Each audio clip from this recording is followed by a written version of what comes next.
My name is Rachel Krinsky. I'm the Executive Director at LifeWire, and I've been here 4 years. And before that, I worked in Housing First programs in Wisconsin for about 15 years.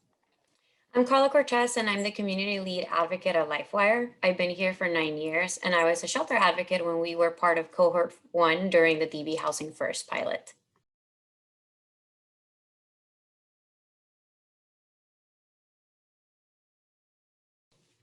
Before DV Housing First, most of our programs had no flexibility, and the ones that did have flexibility had little money.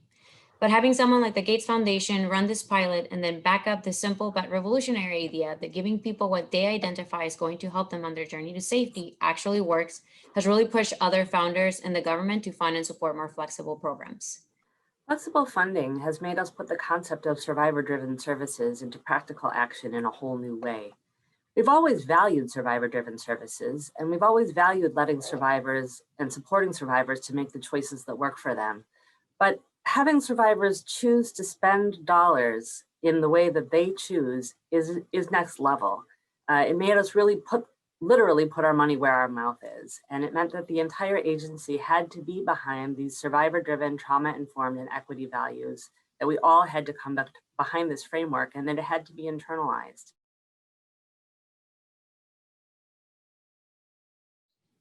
At this point, everyone at LifeWire is on board with the DV Housing First framework and flexible funding, and that's through all of our services, and not only the services team, but also the finance team and the facilities, communications, data, and fundraising staff. I had a participant a while back whose kid got sick, and while her kid was in the hospital, she couldn't go to work and didn't make enough money to cover her rent. She called me in a panic that she had gotten a 3-day notice and she needed to pay her rent that day or they would proceed with eviction proceedings. The landlord was not comfortable with the promissory notes, so I asked our finance department if I could get a check cut that day, if I got them the necessary documents, and they agreed without hesitation. We've also become very committed to removing barriers, like requiring social security numbers or IDs or proof of domestic violence or proof of need, employment letters, anything like that that might make it even more difficult for a survivor to reach safety and healing. Meeting people where they're at is a core practice of LifeWire. For example, we had a survivor that came into shelter, and when we started looking for permanent housing, we realized she was undocumented, which is often a barrier for getting services.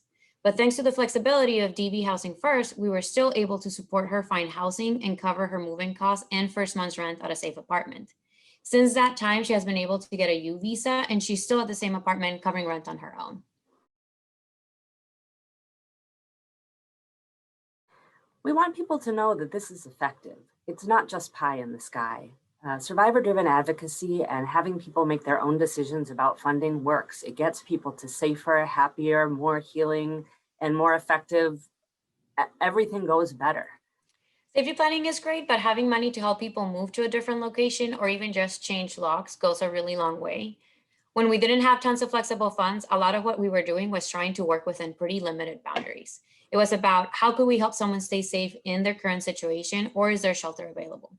But having money to back up advocacy open up the world of possibilities. Can we help you get a work permit so you can start planning a way out?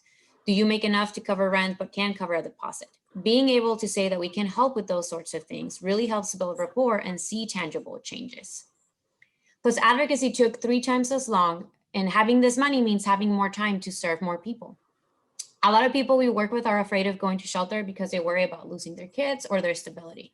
And while shelter is necessary, having flexible funds helps us give people different and more personalized options. When I first started working at LifeWire, a lot of my advocacy was centered around timing things right, on having to find shelter at the exact right time an emergency happens to make sure that we would help a survivor be safe. With flexible funding, we're able to meet the survivor's timeline, and we don't have to wait until things escalate to that point or until families are homeless.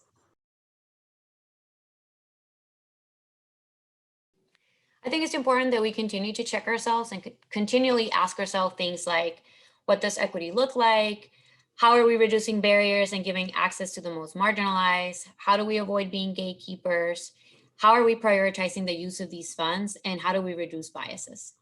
And we're still talking to so many survivors who tell us that they can't leave abusive relationships because they have no place to go.